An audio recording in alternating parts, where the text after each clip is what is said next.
Bismillah, alhamdulillah, wassalatu wassalamu ala rasulillah wa ala alihi wa ashabihi ajma'in wa man tabi'ahum bi ihsanin ila yaumiddin.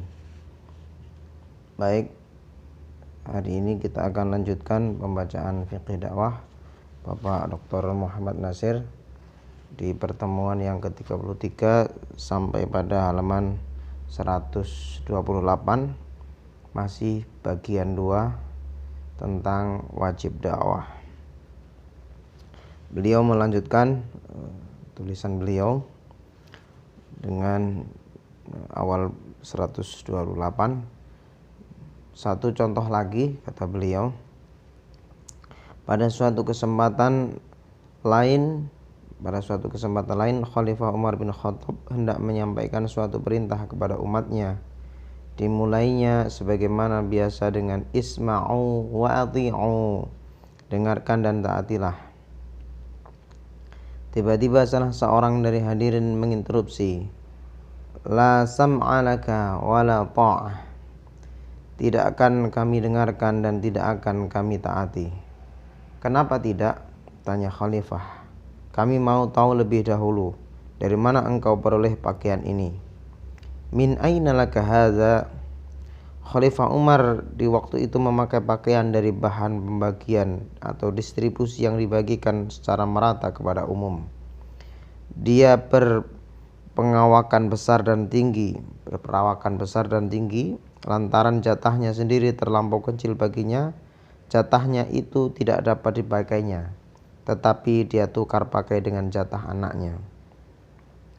Mendengar pertanyaan yang dihadapkan padanya seperti itu, Khalifah Umar tidak meradang, membanggakan posisinya sebagai khalifah, sebagai seorang penguasa yang pantang tersinggung, tidak boleh digugat. Dia justru tersenyum. Dipanggilnya anak Abdullah bin Umar lalu bertanya.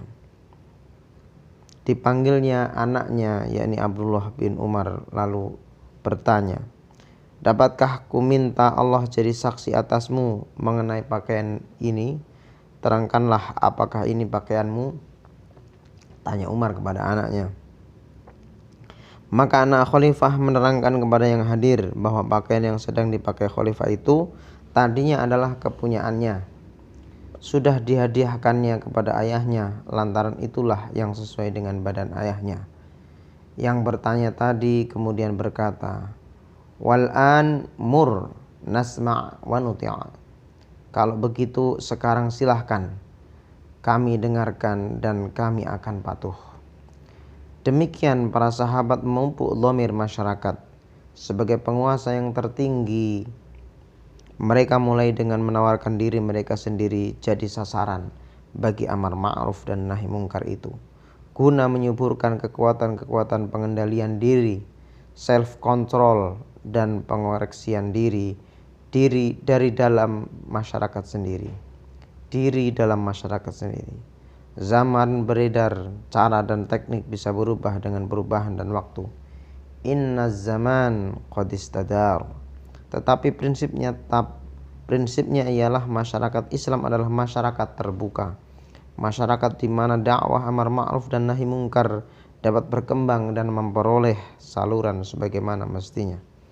Sudah dikemukakan di atas bahwa wajib dakwah adalah kewajiban tiap-tiap muslim yang mukallaf tanpa kecuali dalam kehidupan sehari-hari menurut kemampuan masing-masing.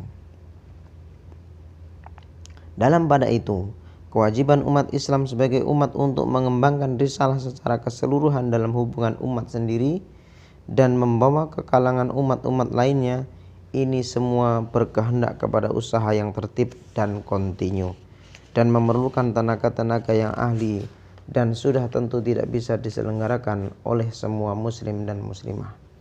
Untuk ini diperlukan satu golongan yang memiliki kecakapan dan persiapan ilmiah untuk menyelenggarakannya. Mengadakan golongan yang mencukupi syarat-syarat tersebut dengan alat perlengkapannya adalah wajib. Di sini Pak Nasir menyebut bahwa dakwah sesungguhnya adalah bagian dari kewajiban setiap orang muslim dan muslimah yang mukallaf.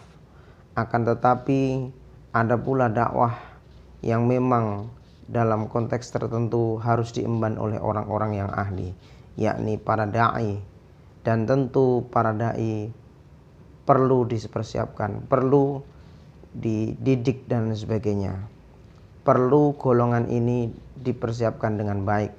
Maka secara tidak langsung pula pesan beliau, penyiapan kader da'i adalah bagian terpenting dari gerakan dakwah itu. Seraya beliau mengutipkan sebuah ayat di dalam surat Ali Imran ayat yang ke-104. A'udzu billahi minasy syaithanir rajim. Wal takum minkum ummatun yad'una ilal khairi wa ya'muruna bil ma'ruf wa